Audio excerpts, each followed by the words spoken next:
They thought she was just a harmless village girl, a girl they could use and throw away. But Akalugo had a secret that would make every man who touched her regret it for life. Many years ago, on a bright market day in Abai village, something changed. In the air, the sun was high, casting a golden glow over rows of traders and their goods.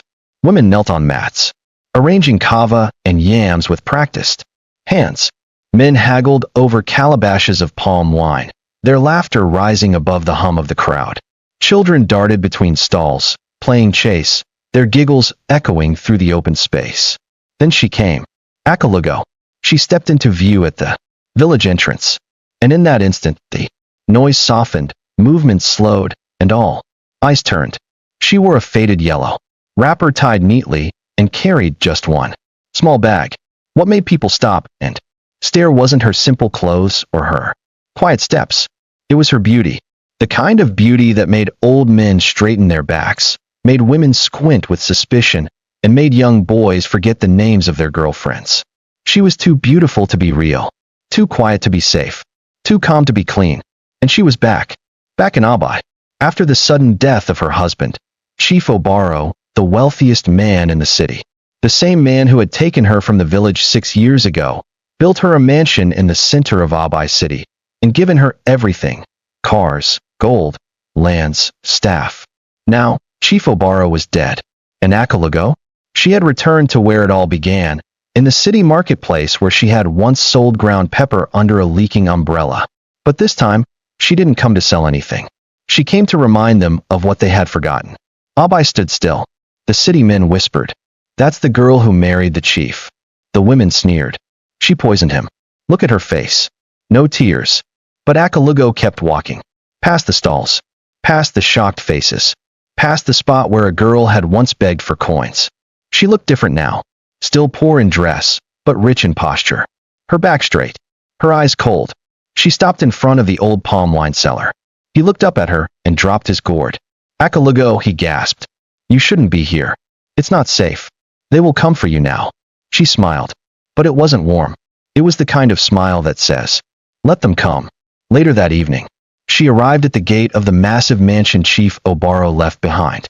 It stood in the heart of Abai, guarded by statues of lions and high black walls. When the guards saw her, they opened the gate in silence. No one asked questions. No one dared. She entered the compound and looked up at the house. So many secrets. So many lies. And somewhere in the dark, someone was already watching her. A man. A stranger. Standing on the rooftop balcony. She hadn't seen him, but he had been watching her since she walked into the city. And tomorrow, he would ask her to marry him. But Akalugo already knew. She already knew how he would die. Abai City never slept. Even in grief, it glittered. From the bright neon signs above betting shops to the night markets that stretched across broken pavements, something always moved, always whispered. But at the far end of the city, behind black gates and long silence, the Obaro mansion sat like a sleeping beast. 3 floors, 12 rooms, for servants. And now, only one widow. Akalugo stood at the center of it all. The main hall was cold. Large glass windows, velvet curtains, polished tiles. She walked across the marble floor slowly, her bare feet making no sound. On the wall hung a portrait of Chief Obaro, smiling, lifeless, stiff in a gold frame. She stared at it. "Even in death, you watch me," she whispered. But now I watch back. Later that night, thunder rolled over the city. But the rain never fell. Asha the maid, thin, dark-skinned, and always too quiet, brought Akalugo her evening tea. She placed the cup down, bowed low, and tried to leave without a word. But Akalugo stopped her. "Asha," she said calmly. "Did he come again last night?" Asha froze. "Who, madam?" Akalugo sipped the tea. Her eyes never left the maid. "The man on the roof." Asha trembled. "I didn't see anyone, madam." "But you heard him?" Silence. I heard footsteps." "Good," Akalugo said, placing the cup down. "Then I'm not dreaming." The next morning, the gate bell rang. A black Lexus stood outside. From it stepped a man in a wine-colored suit, fresh haircut, gold watch, too much perfume. He walked like he owned Abai, like he had plans for the future. And his name was Ike. Ike claimed to be a businessman. Said he came to pay respect to the late chief. The guards let him in. The staff stared. But no one dared ask questions. Akalugo met him in the garden. You knew my husband? She asked. No, Ike said smoothly, smiling. But I wish I had. Everyone in Abai speaks of him. And yet, she replied, you never met him? He chuckled, shifting his weight. Maybe I came for more than just him. She watched him closely. His words were honey, but his eyes were greedy. You're bold, she said. Too bold. Maybe I'm just curious, he replied, stepping closer. They say you're lonely now. Akalugo smiled. They say a lot of things. By the third day, Ike hadn't left. By the fourth, he was eating dinner at the long mahogany table, talking about business and travel and how he never believed in fate. Until now. By the fifth, he was sleeping in the guest room. By the sixth, he proposed. The city buzzed. She just buried her husband. He wants the estate. Everybody can see it. Akalugo is cursed. Does he not know? But Akalugo said yes. Quietly. Coldly. Almost like she was waiting for him to ask. A month later, they were married in a small registry. No church. No family. Just 2 signatures and a promise that would change everything. But Ike didn't know. He didn't know that Chief Obaro's will had rules. He didn't know that no man had ever lived under that roof with Akalugo and survived. And he didn't know that the house was listening. Even now, as they kissed on the wedding night bed, a door downstairs creaked open by itself. A shadow passed the hallway mirror. And in the basement, a lock unlatched with no key. Abai was restless. They said Akalugo had cursed the man, that Ike had signed his death warrant, that no sane man entered the widow's mansion and came out the same. But Ike was not afraid. He walked through the hallways like a king, touched the curtains like they already belonged to him, wore robes too long for him, poured drinks too expensive for his pocket, and called the chef at midnight just to taste something sweet. To the city, he was a fool. To Akalugo, he was a test. But to himself, he was a soon-to-be billionaire. 12 days into the marriage, Ike began to ask questions. Babe, he said one morning, pouring syrup on pancakes. So all this was your husband's, yeah?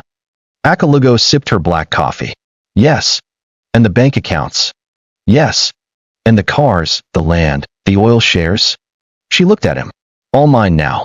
He smiled and kissed her forehead. But that smile hid something darker. Something hungry. Later that night, he waited until Akalugo fell asleep. Then, barefoot and quiet, he tiptoed to the study. Chief Obaro's study had remained locked since the burial. No staff had entered. No one dared. But Ike had stolen the key. He unlocked the door. The room was covered in red dust. Heavy books lined the walls.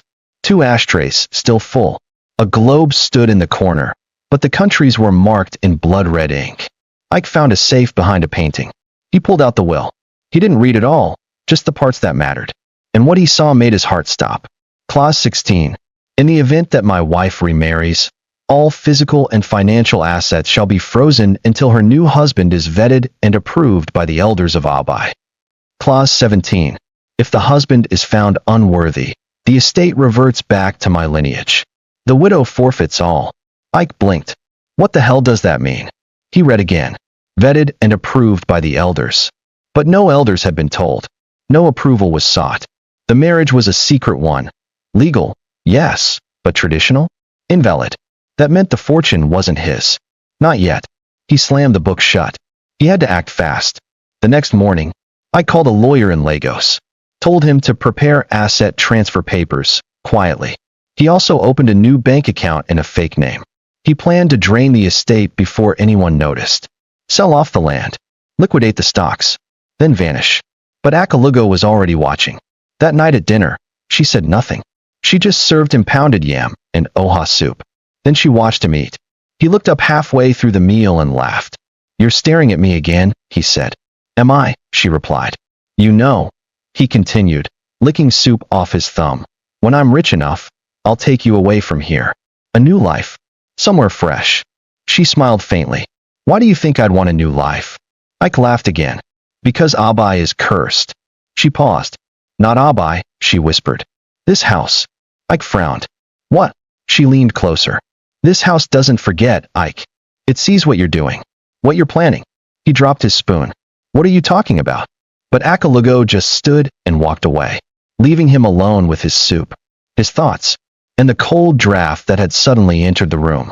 Behind him, the painting of Chief Obaro tilted slightly, and from the dark corner of the study, something moved. The rain fell that night in Abai, not softly, not politely, but like a punishment. It washed over the rusted rooftops, slapped windows, soaked the muddy city streets, and beat against the mansion like a warning. Inside, Ike couldn't sleep. He paced the floor of the guest room he had refused to leave, even after the marriage. Akalugo had told him gently, the master bedroom is not ready, but he didn't believe her. He thought she was hiding something. And she was.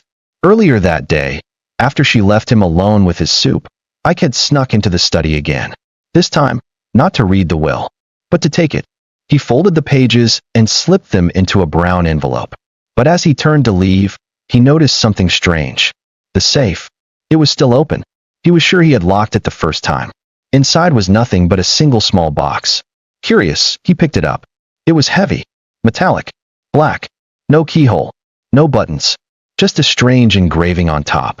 Open only in truth, close only in blood. He snorted. Old man and his drama. He shoved the box into his coat and left the room. Now, at 2:47 a.m., Ike sat on the edge of the bed, staring at the box. He'd tried to open it 5 times already. No luck. Out of frustration, he slammed it on the table, and the lid popped open on its own. He froze. Inside the box, there was no gold, no documents, no keys, just a fingernail, long yellowed, carefully trimmed. Under it, a torn paper. He tried. He failed. Now you will too. Ike jumped back. What the hell? He slammed the lid shut, heart racing. He stuffed the box back into his drawer. And then he heard it. Footsteps. But not in the hallway. Not on the stairs. Above him. On the ceiling. Slow. Deliberate. Heavy. Creak. Creak. Creak. Ike ran to the door and opened it. But the hallway was empty. No guards. No light. No sound. Except a soft laugh. A woman's laugh. Not loud. Not joyful. Just knowing. He slammed the door shut and locked it. Then he picked up the box, opened the lid again. The fingernail was gone. Morning came. Akalugo sat by the window of the master bedroom, brushing her long hair slowly. Ike walked in without knocking. He dropped the will on the table in front of her. I read it, he said. I know, she replied, brushing calmly. You didn't tell me. You didn't ask. He slammed his hand on the table. You tricked me. She stopped brushing. No, she said softly. I warned you. They stared at each other for a long time. Then she stood. You want the money, don't you? The land, the stocks, the house. Yes, he said plainly. I do. She nodded. Then pass the test. He blinked. What test? She smiled. Meet the elders. Prove yourself. Face the house. If you survive, everything will be yours. He laughed nervously. That's it. She walked past him. No, that's just the beginning. Outside, the elders had already gathered. 7 of them, dressed in black. Faces like stone. Eyes like judgment. They waited. Not for Akalugo. Not even for Ike. But for the house itself. Because in Abai, some houses inherit people. Not the other way around. And before the day would end, the house would choose. They gathered in the garden of the Obaro mansion, beneath the old Udala tree whose roots had cracked through the cement. 7 of them. The elders of Abai. Known not for their titles, but for their power. They did not speak unless it mattered. They did not come unless summoned. They did not forget. And above all, they did not forgive. Ike stood before them wearing a crisp abata, trying to smile, trying to breathe. But their eyes made him sweat. Their leader, Elder Yuzu, was the first to speak. You claim to be husband to the widow of Obaro. Yes, sir. You claim to love her. Yes, sir. You claim to understand this house. Ike blinked. It's just a house, sir. A pause. The oldest woman among them, Elder Mama Titi, scoffed. Her voice cracked like burnt wood when she said, This boy is already dead. Akalugo sat behind him in silence, dressed in a blood-red wrapper and bare feet. She held a long black staff, Chief Obaro's staff of office. No one else had touched it since his death. Ike turned to look at her, but she didn't meet his eyes. Elder Yuzu stood. We do not test men because we enjoy games, he said. We test them because this house eats the weak. He walked forward and handed Ike a black stone. Tonight, you will sleep in the master bedroom. But she said, Tonight, Yuzu repeated, you will sleep in the master bedroom. Alone. with this stone under your tongue. Ike looked confused. What for? Protection, the elder said. From the house. That night, the room was colder than usual. The windows wouldn't close. The curtains kept moving though there was no wind.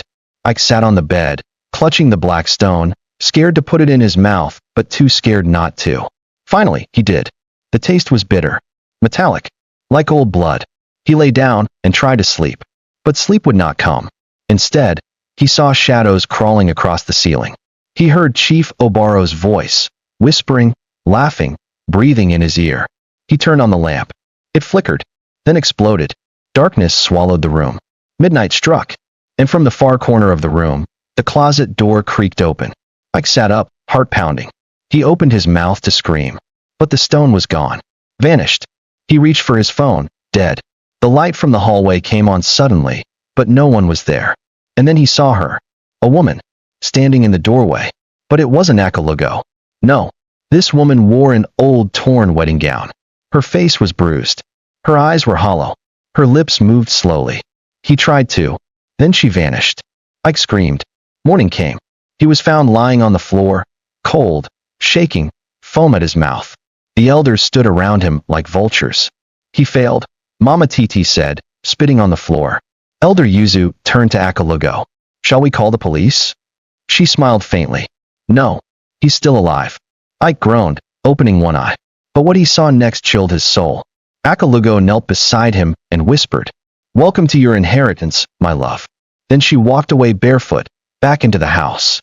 Behind her, the master bedroom door slammed shut on its own. And from inside, the mirror cracked. They thought it was just a normal mirror. An antique piece left behind by Chief Obaro's first wife, long dead. Tall, gold-rimmed, leaning against the wall in the master bedroom. But the mirror had a secret. It didn't show your reflection. It showed your soul, and the souls that still lingered around you. Ike sat upright in bed, clutching a bottle of palm gin and whispering to himself. 3 nights had passed since the test. 3 nights of hearing footsteps that didn't exist. 3 nights of a woman in a white gown whispering his name in his sleep. 3 nights of Akalugo never once entering the master bedroom. He'd stopped asking her why. Now, he was trying to survive. On the 4th night, the mirror called him. Not with a voice, but with a strange hum. Like a quiet vibration in the walls. Like the air around him had changed. He stood from bed, dizzy and sweating, and walked to the mirror like he was in a trance. Then he saw it.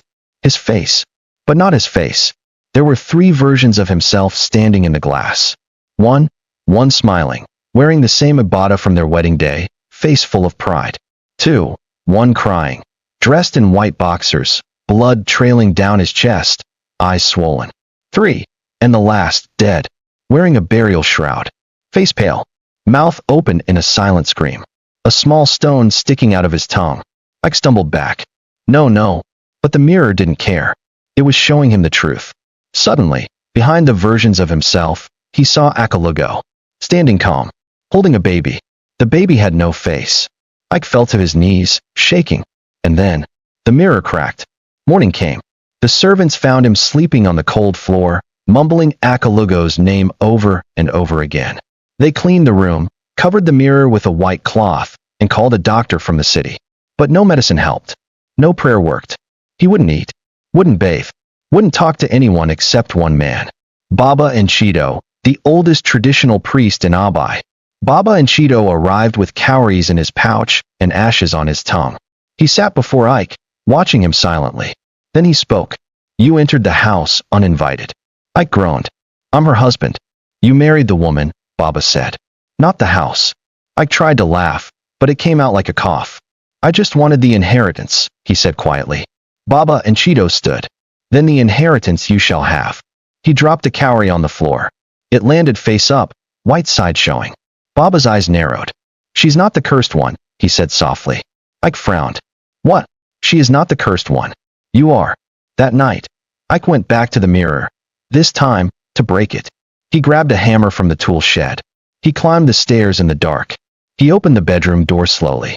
But when he pulled the cloth off the mirror, there was no reflection at all. No face.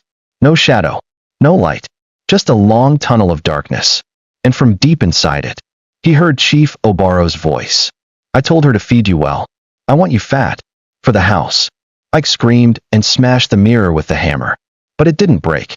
Instead, his hand bled. And the glass smiled. They say every house in Abai has a history. But the Obaro mansion doesn't have a history. It has a body count. Before Chief Obaro died, 6 men had tried to take over his business. 2 died in car accidents. 1 choked on goat meat at a naming ceremony. 3 disappeared, just like that. But none of them ever slept in the master bedroom. None dared. Only Ike. Only him. The day after the mirror bled him, Ike tried to leave. He packed a single bag, got into the Prado Jeep, and drove toward the city gates. He didn't tell Akalugo. He didn't call the lawyer. He just drove. But as soon as he passed the old fig tree near the Abai checkpoint, the engine died. He stepped out, looked under the hood. Nothing. He called a mechanic. No network. He flagged down a bus. No one stopped. Then he looked behind him. The house. Still there. As if he hadn't moved an inch. He ran. He left the car and ran, panting, across the fields. When he looked up again, the mansion was directly in front of him. Waiting. He screamed and collapsed to the ground. From the upstairs balcony, Akalugo watched him, holding a glass of Zobo, face blank. Come back in, she whispered. And the wind carried her voice like a lullaby. That night, Ike stopped pretending. He knew he was trapped. By the house. By Akalugo. By something older than both. He stayed in the study, drinking and watching the old CCTV tapes. At 2:13 a.m., he saw something. In the footage from the day of his wedding, while the camera panned over the reception, the guests, the laughter, Chief Obaro appeared. Alive. In the corner. Wearing a red cap. Staring directly into the lens. Ike paused the tape. Rewound it. The chief was there again. Just standing. Just watching. He wasn't on the guest list. He was already supposed to be dead. The next morning, Ike confronted Akalugo. You lied to me, he shouted. I saw him. Obaro. On the tape. She didn't flinch. You're not going mad, she said calmly. You're finally seeing the truth. What truth? She smiled sadly. This house doesn't belong to the dead. It feeds on the greedy living. Ike stumbled back. I'm leaving, he said. I don't care if I walk barefoot to Lagos. Akalugo tilted her head. You'll try, she said. But the house is in your blood now. You leave, and it follows you. He spat on the floor and stormed off. But as he opened the gate, the earth cracked beneath his feet. He dropped his bag and looked down. Beneath the surface, a mass grave, dozens of bones, skulls, rings, wedding bands. All the men who had come before him. All the men who tried to inherit her. And in the middle of the pit, Chief Obaro's staff, still standing upright. Ike screamed. The earth closed up in seconds, smooth again, like it never opened. Akalugo stood behind him, barefoot, holding an umbrella. Now do you understand? She asked. Ike fell to his knees. What do you want from me? She leaned forward and whispered into his ear. Nothing. Then she walked back into the house. As the front door creaked open by itself. And somewhere inside the walls, a baby cried. They all heard it. The baby crying. Not from a room. Not from a cot. But from inside the walls of the Obaro mansion. At first, Ike thought it was a trick. Maybe a sound from the neighbors. Maybe his mind playing games again. But that night, as he lay wide awake in the master bedroom, it started again. Wah, wah, wah. Soft. Muffled. Like a baby was buried alive. He jumped up and pressed his ear to the wall. It wasn't his imagination. The cry moved, from one side of the wall to another. From the ceiling to the floorboards. It sounded closer. And closer. And closer. Until it was right behind the mirror. He tore off the cloth and stared at it again. But the mirror had changed. This time, it didn't show him. It showed Akalugo, holding a baby. But this baby had no skin. Just red flesh. Black eyes. Mouth wide open, screaming silently. Akalugo rocked it gently in the glass, her face unreadable. Ike screamed and smashed the mirror again. Still, no crack. Not a scratch. Instead, blood oozed from the frame. Not his. Not hers. But someone else's. He ran to Akalugo's room, banged on her door. Opened the door. She opened it. Calm as always. In a white nightgown. Eyes half asleep. You heard it again, she said softly. He grabbed her by the arm. What is that? What is that thing? There's a child in the wall. She pulled away. There is no child. Then what is that crying? She looked at him, eyes cold now. That is the sound of what you killed. Ike stared at her, confused. I've never. She cut him off. You think this is your first time? What are you talking about? Akalugo stepped forward, her voice almost a whisper. You've been here before, Ike. Many, many times. You always come in a new face. You always lie your way into the will. And you always try to take what's not yours. He stepped back, shaking his head. No, no, this is madness. Akalugo nodded. Yes, madness you earned. Then she reached under her bed and brought out an old portrait. A painting. Ike's jaw dropped. It was a man, in colonial clothes, smiling, wearing a top hat. The face was his. Exactly his. Only older. Painted over 100 years ago. He dropped to the floor. What is this? What is this? Akalugo stared down at him. This house doesn't forget. You died in it before. You'll die in it again. From the corner of the room, the crying started again. But this time, it wasn't muffled. It was right behind him. Ike turned, and standing by the door was the baby, still skinless, still wet, still crying, but now walking toward him. He passed out. When he woke, he was on the dining room floor. 4 guards were around him. One of them shook his head. Sir, you screamed through the whole house. Ike sat up slowly. There was blood on his shirt. One of the guards handed him his phone. Madam left this for you. He looked at the screen. A voice note. He pressed play. Akalugo's voice filled the room. You want to inherit his assets, Ike? Then raise his dead, and feed them, one by one, until they stop crying. It started with the smell. A thick, sour, wet scent that drifted through the corridors of the mansion just before dawn. Like raw meat left in the sun. Like something dead, but still moving. Ike woke up on the floor again. He had begun to lose time. Each time he opened his eyes, he was in a different room. Sometimes on the stairs. Sometimes outside. Once, inside the kitchen freezer. And every time he woke up, the crying was louder. Closer. Hungrier. He stopped eating. He stopped sleeping. He just watched the walls and listened. Then one night, the crying stopped. Just like that. Silence. Ike thought maybe it was over. That he had survived something. But when he stepped into the hallway, he saw it. Plates. Plates of food. Neatly arranged on the floor. Stretching from the master bedroom to the staircase. EBA. Ogbono soup. Roasted plantain. Goat head. Samo. And blood. Smears of it on the plates. He ran to Akalugo's room. She wasn't there. He searched the house. Empty. The guards were gone. The cooks. The maids. The drivers. All gone. Just him. And the plates. Then he heard footsteps. Not one person. Many. Shuffling. Dragging. Hissing. He turned toward the stairs and saw them. The dead. Half-dressed. Half-burnt. Half-eaten. Their faces melted. Their hands shaking. But all of them were eating. Sitting in silence, cross-legged like children at a party. Eating from the plates. Licking their fingers. And all of them looked like him. Ike stumbled back, heart racing. One of the corpses looked up. It had his exact face. Only older. And hungrier. It smiled with a mouth full of black teeth. You came again, it whispered. You never learn. He turned and ran, through the corridor, past the shrines, through the locked front door. But the door didn't open. The door didn't even shake. It was like the house had swallowed the keyhole.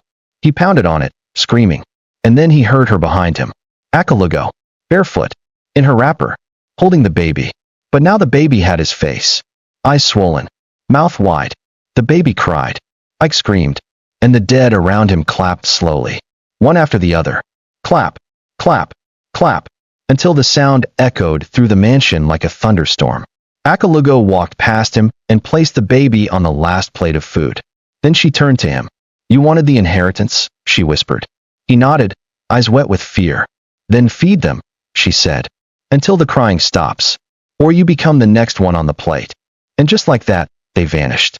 The baby, the dead, the food. Only silence remained. Ike fell to his knees in the empty hallway. And from behind him, the mirror laughed. Not everyone who reads a will dies. But in Abai, when the wrong name is called, someone always stops breathing. The morning after the feeding of the dead, Ike sat alone in Chief Obaro's private study. The house was quiet. Too quiet. The crying had stopped. The mirrors were now covered in black cloth. But the air still felt cursed. He held the will in his hand, his name on the front page, highlighted in bold. Benedict Ikechukwu Okeke, sole heir to all properties, accounts, and business assets of the late Chief Moses Obaro. He had read those words 100 times. But this time, something changed. The paper bled. Real blood. Seeping through the ink. Staining his fingers. He threw the will to the floor and stepped back in horror. Moments later, the house phone rang. He picked it up. Static. Then a voice. That name is not yours. He dropped the phone, shaking. Then the floor lamp flickered. The chandelier above him blinked twice and went out. From the corner of the room, the TV turned itself on. The CCTV footage played automatically. There, on the screen, was Akalugo walking down the hallway, carrying something. The camera zoomed, automatically, on the document in her hand. A second will. Ike ran to her room, burst through the door, and searched. Under her mattress, nothing. Inside her wardrobe, nothing. Then he looked inside the old chest beside the bed. There it was. The original will. Handwritten. Dated just one day before Chief Obaro's death. And there, on the last page, in crooked, shaky ink. To my wife, Akalugo, I leave everything. To any man who comes after me with greed, I leave the curse. Ike froze. The paper in his hand grew hot. It started to burn, without fire. He dropped it as it turned to ash before his eyes. The fake will, the one the lawyer gave him, suddenly caught fire too. But from the inside. As though it had a soul of its own that was escaping. And then the TV turned back on again. The CCTV now showed Ike himself, sitting at the desk in the study. But he wasn't alone. Behind him stood Chief Obaro. Smiling. Face twisted.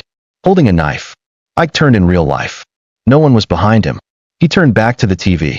Chief Obaro was now staring into the camera. And then he spoke. Greed is a form of hunger, Ike. And this house feeds the greedy. Suddenly, Ike felt his chest tighten. He dropped to his knees. His throat closed. He couldn't breathe. He gasped for air, clawing at his neck. The house around him began to shake. Walls vibrated. Lights shattered. The stairs cracked. And from deep inside the walls, the baby began to cry again. Akalugo walked into the room slowly, like a queen entering her throne chamber. She didn't help him. She didn't speak.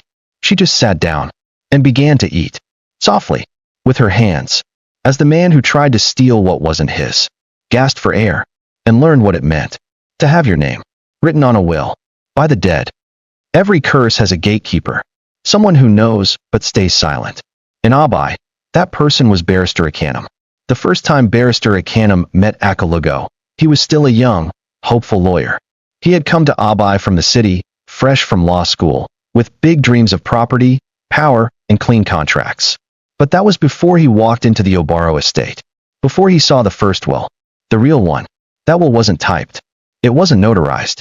It was written with charcoal on the back of a burial cloth. Signed in something that wasn't quite ink. It had only two names. Akalugo Obaro, wife and eternal keeper of the Obaro estate. And one warning. Let no stranger profit from my grave. Akanum had looked up and seen Akalugo staring at him.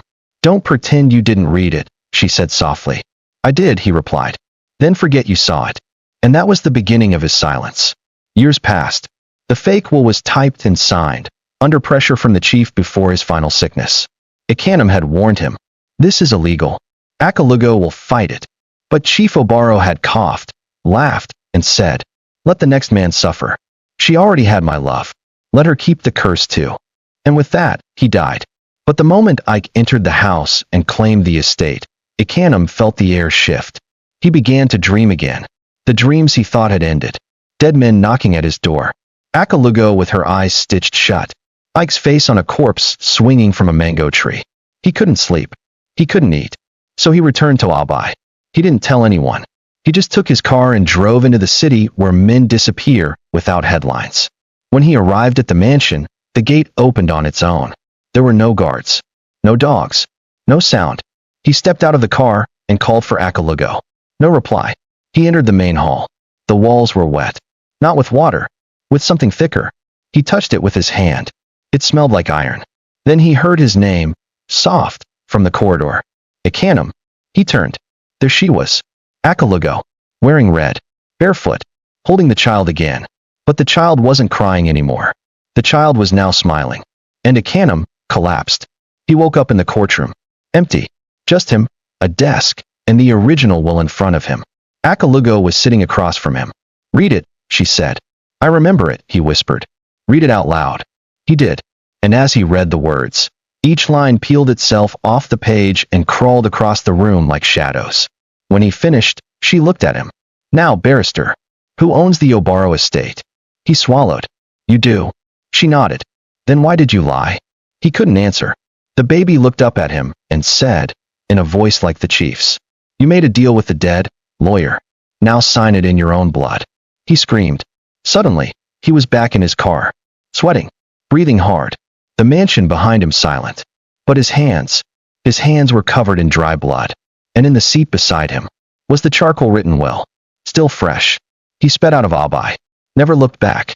But every time he tries to burn the will, it refuses. Every time he tries to shred it, it stitches itself back.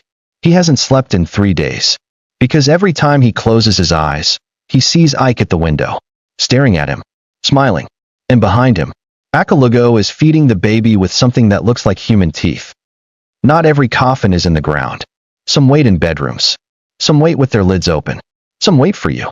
Ike was weak. The house had drained him. His skin looked pale now. His eyes red from sleepless nights. His body thinner, as if the mansion was eating his flesh one breath at a time. He no longer roamed. He just sat in the hallway, between the master bedroom and Akalugo's door, waiting for something to happen. And then it did. One morning, he woke up and saw it. A coffin, dark brown, shiny, smooth, placed neatly in front of the guest room he had never entered since arriving. A white note sat on top of it, written in red ink. No name, no greeting, just one sentence. This is yours. Try it for size. He stared at it for hours. Didn't touch it. Didn't move. By afternoon, the house began to smell of roses and rot. The combination made his head spin. He finally stood up, trembling, and lifted the coffin lid. Empty. Polished interior. Soft padding. A pillow with his name embroidered on it. Benedict Ikechukwu Okeke. Born. Betrayer. Buried. He staggered back. It was a message. Or maybe a promise. Suddenly, the lights in the corridor blinked. Once. Twice. Then the guest room door swung open on its own. Ike had never seen the inside. It had always been locked. But now he stepped in, and what he saw made him vomit immediately. The walls were covered in old photographs. Portraits of men. Dozens of them. Hundreds. Some black and white. Some colored. All framed. All staring. Different men, but all with the same face. His face. Some in military uniform. Some in agbatas. Some in work suits, boxers, or rags. And under each photo, a brass nameplate. Michael Okeke, died 1913. Arinze Okeke, died 1937. Captain Benedict Okeke, died 1966. Ike Okeke, died 2002. Ike Okeke, died 2017. Ike Okeke, died 2021. His name repeated. His face repeated. His death repeated. Ike screamed and ran to the hallway. But the coffin had moved. It was now directly in front of the master bedroom door. Lid still open. He looked behind him. Akalugo was standing at the end of the corridor. This time, in full red morning attire. With black veil. And black gloves. You don't understand, he whispered. I didn't know. She said nothing. She just reached out and closed the coffin lid. With a loud thud. That night, he didn't sleep. Every hour, he heard nails being hammered somewhere in the house.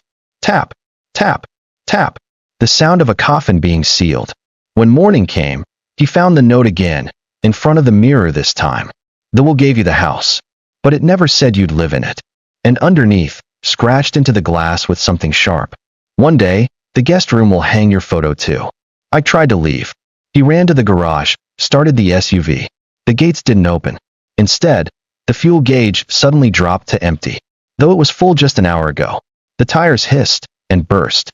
He sat in the car for hours, holding his head, until the house itself whispered, You are home now. And from the second-floor balcony, Akalugo watched him, holding the child, feeding it, smiling. Not every man who kisses a woman's hand lives to tell the story, because some hands are warm on the outside, but carry the cold of a grave beneath the skin. Long before Ike, long before the lawyers and fake wills, there was Chief Makwa. He was the first man in Abai bold enough to propose to Akalugo after Chief Obaro died. He was rich. He was feared. And he believed no curse, no spirit, no woman could bring him to his knees. He saw Akalugo as a challenge. a treasure that only the boldest man could claim. He arrived at her mansion in a black Prado with 4 escorts and a bottle of 50-year-old cognac. He wore a white agbada embroidered with gold and walked like a king. When he entered the main hall, Akalugo was waiting. Not in a gown, not in lace. She wore red and black, just like the story said. She didn't speak. She didn't smile. She simply stretched out her hand, and Chief Makwa knelt to kiss it. He didn't notice it then, but her skin was ice cold. He laughed, bragged, poured his drink, and said, "You're too beautiful to waste your time alone in this big house. Let me warm your bed. Let me make you a queen again." Akalugo didn't blink. She just said calmly, "Would you die for this hand?" He laughed harder. "Let me hold it, and I'll live forever." She nodded slowly. That night, he stayed in the mansion, room 4A, the guest suite with the stained ceiling. He drank. He smoked cigars. He fell asleep with a smile on his lips. But by 3 a.m., the house went cold. So cold his teeth chattered in his sleep. And then he woke up. He was still in the bed, but he couldn't move. His arms and legs were tied down, not with ropes, but with veins. Human veins. Pale. Writhing. Alive. They came out of the bed. They held him down like snakes. Then the door creaked open.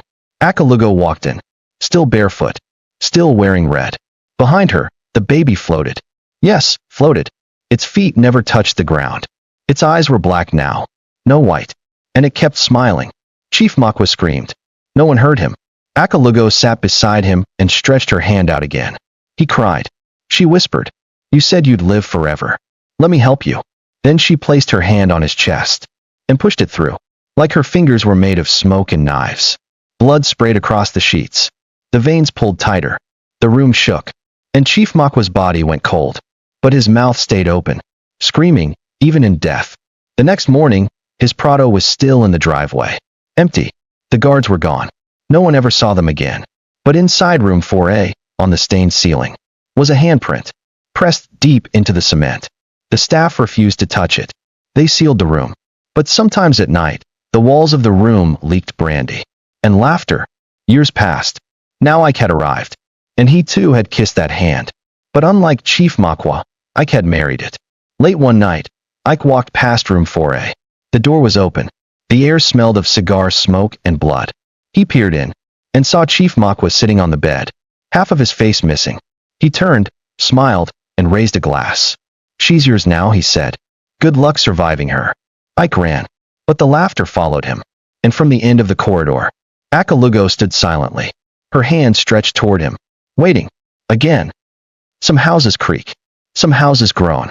But only one house in Abai breathes. Ike hadn't left his room in 2 days. He no longer ate. He no longer bathed. He just sat by the window, watching the garden outside decay in slow motion. Flowers wilting, vines crawling across walls like they were hunting something. The house was alive. It started with the walls. They pulsed. Softly at first, like a heartbeat behind the paint. Then, they began to expand and contract, like lungs. Inhale. Exhale. The lights flickered in rhythm. And whenever he touched the wall, he felt something thump beneath his palm. Something warm. Something wet. Then came the floorboards.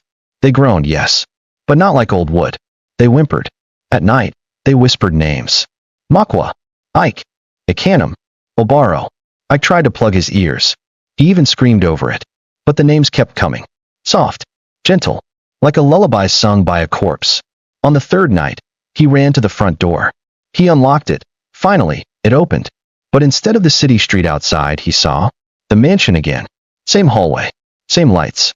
Same paintings on the wall. He turned back. Closed the door. Opened it again. Same thing. He was trapped in a house that was now looping itself. A maze made of memory and muscle. He tried the windows. They looked out into the world. Yes. But the glass wouldn't break. He threw chairs, lamps, his fists. Not a scratch. Then he noticed the fog outside thickening, until all he could see was his own reflection. But not just his reflection. Reflections of all the other men before him, standing beside him, mouths moving in silence, warning him, begging him, bleeding. At 2:45 a.m., the house exhaled. Yes, exhaled. All the lights went out. The air went hot and wet. And somewhere deep inside the walls, something cried. Not a child. Something older. Something full of teeth and memory. Ike heard it breathing. Slow, heavy, angry. He followed the sound. Room to room. Hall to hall. Until he stood in front of the locked door at the back of the house. The only one he'd never opened. There was no keyhole. No knob. Only a plaque above it. Here sleeps the beginning. Here sleeps the truth. Ike put his hand against it. It felt like skin. Warm. Alive. Shivering. And then, the door opened on its own. What he saw inside should have driven him insane. But something worse happened. It made sense. Because inside the hidden chamber were rows of beds with corpses that looked just like him. Shelves stacked with masks. His face carved in wood, stone, flesh. A mirror showing a version of himself married to Akalugo in 1860. A cradle with a baby that whispered, "You're not the first. You're not the last. You're just this life's husband." Then came the sound of footsteps. Barefoot. Deliberate. Akalugo. She walked in with a candle. The flame danced even though there was no wind. "Ike," she said. Her voice was calm. Sweet. Final. "You've seen it now." He couldn't speak. She kissed him on the forehead. "You should rest," she said. "You're breathing too hard." And just like that, the walls breathed in. The house held its breath. And the lights went out. Babies cry. Babies crawl. Babies grow up. But not this one. Not in this house. Not under this curse. It had been months since I came into the mansion. Or was it weeks? He couldn't tell anymore. Time in the house didn't move like time in the city.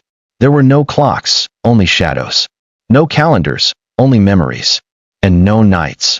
Only an endless dusk that lived in the corners of every room. But one thing never changed.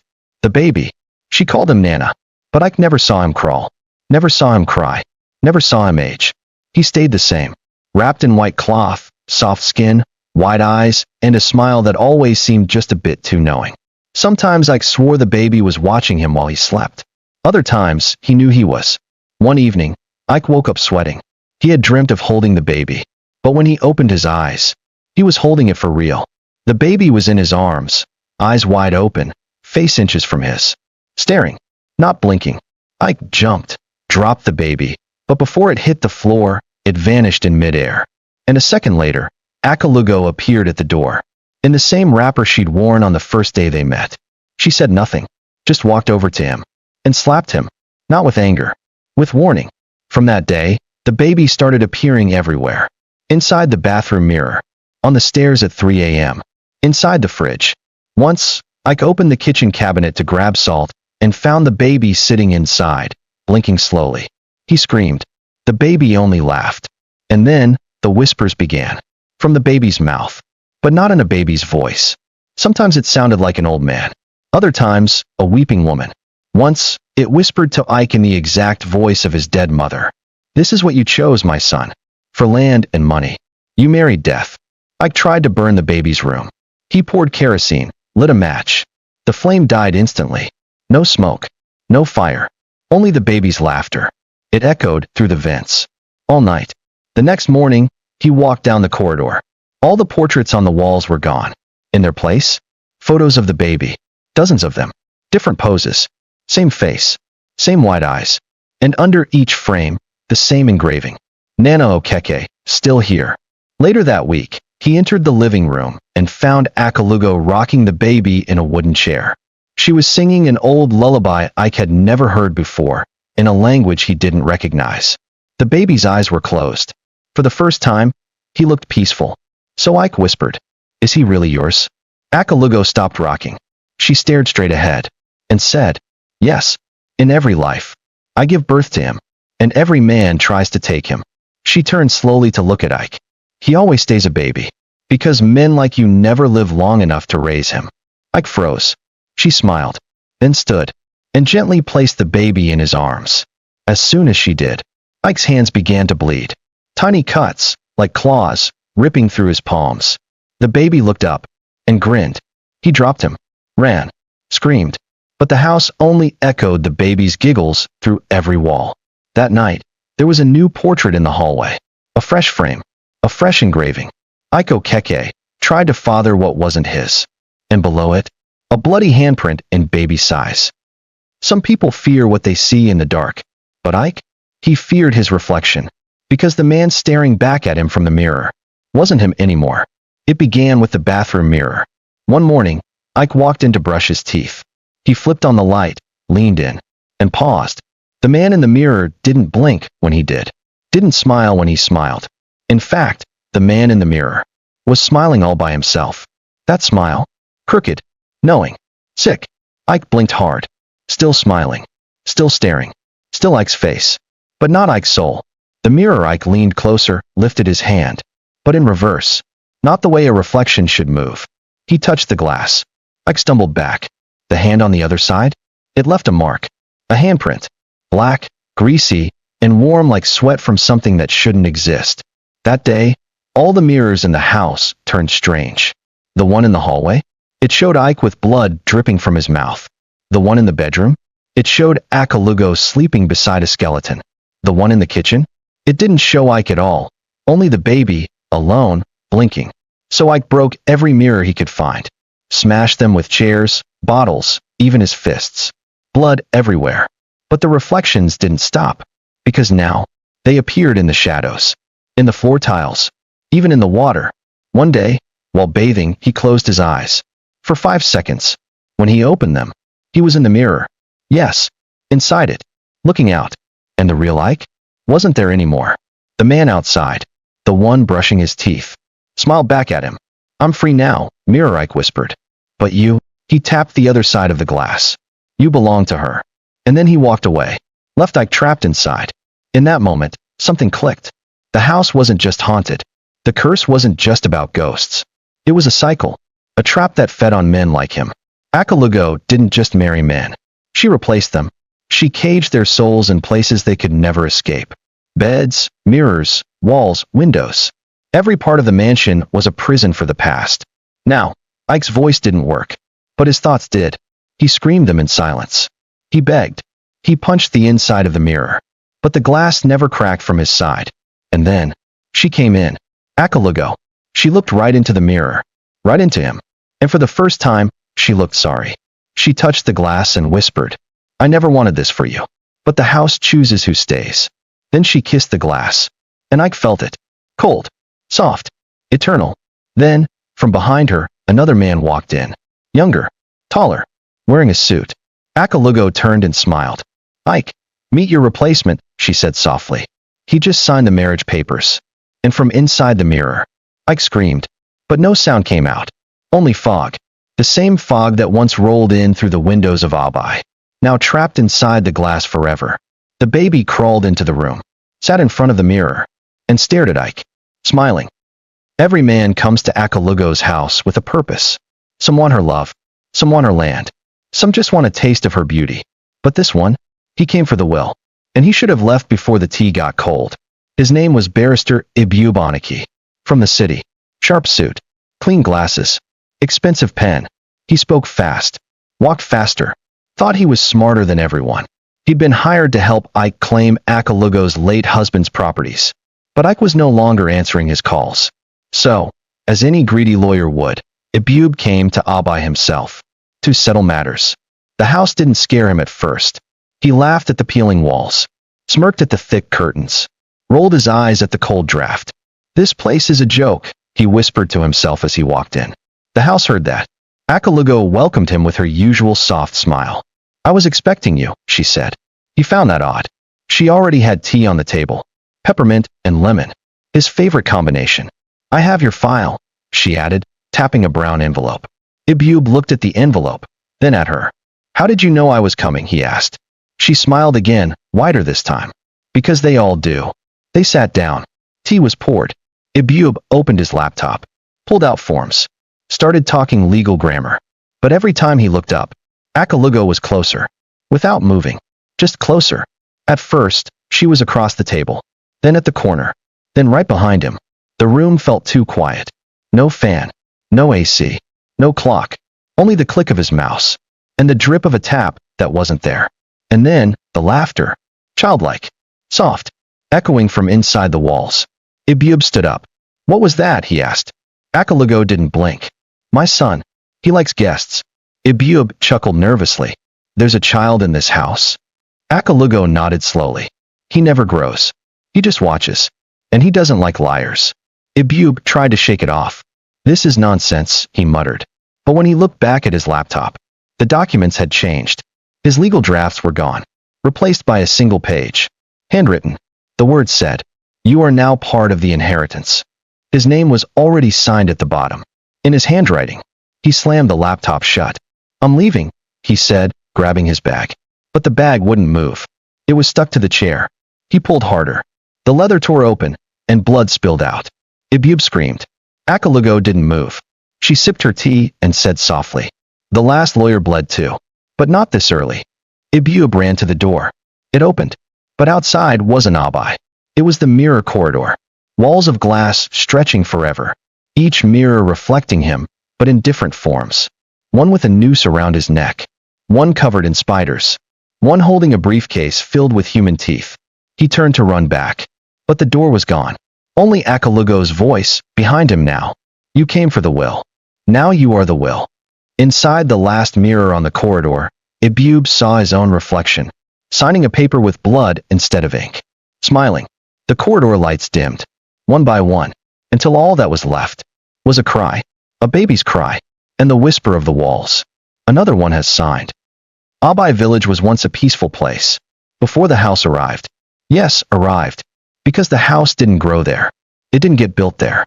It was brought there. No one remembers when. But every elder in Abai agrees on one thing. That house was never ours.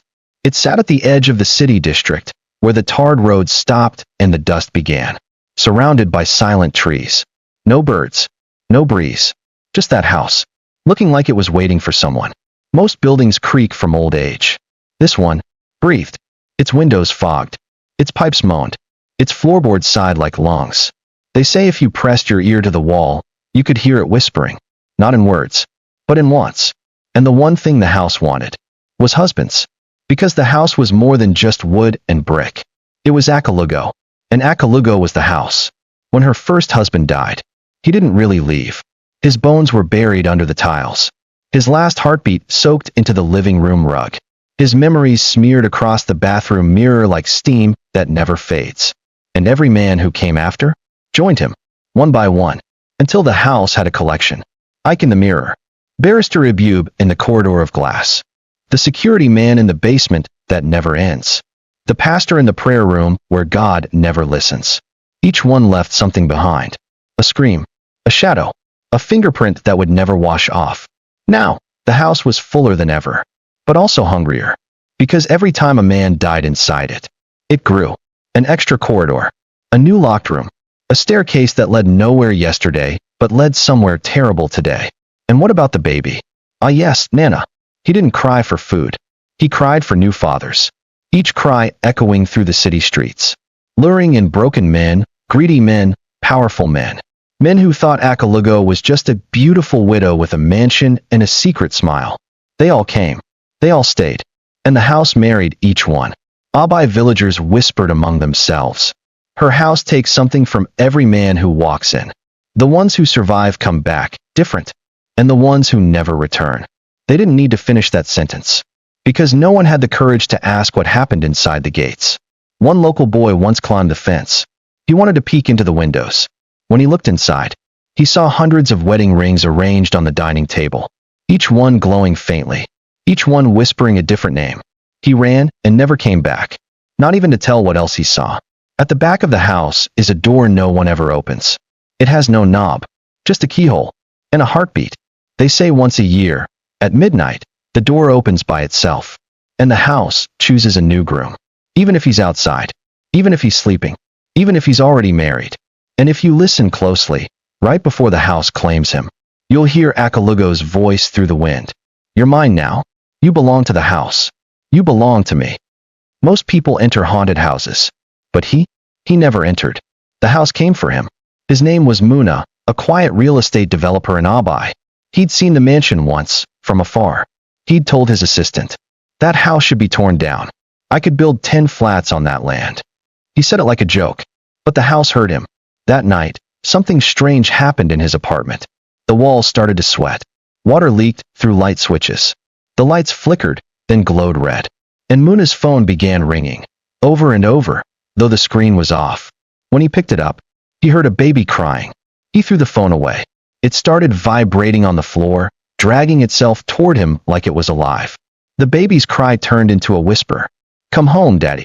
Muna grabbed his keys, rushed downstairs, jumped into his car. He was leaving town. No more Abai. No more creepy mansions. No more crying ghosts. But when he started the engine, the car's radio turned on by itself. It was playing a wedding song. His name echoed through the speakers. "Congratulations, Muna. You may now kiss the bride." The car doors locked. The mirrors fogged. And in the rearview mirror, Akalugo was sitting in the back seat, smiling, wearing a wedding veil. Muna screamed. And then, blackout. He woke up in a room he didn't recognize. Soft velvet curtains. Old paintings. Chandeliers that moved on their own. His hands were cuffed with golden bracelets. His feet were bare. And on the wall in front of him was a large screen, like a cinema screen. It flickered on and started playing his memories. First, his mother yelling at him. Then his girlfriend slapping him. Then the time he forged papers to steal land. Then the time he hit a beggar and didn't stop. Scene after scene. Until the final clip.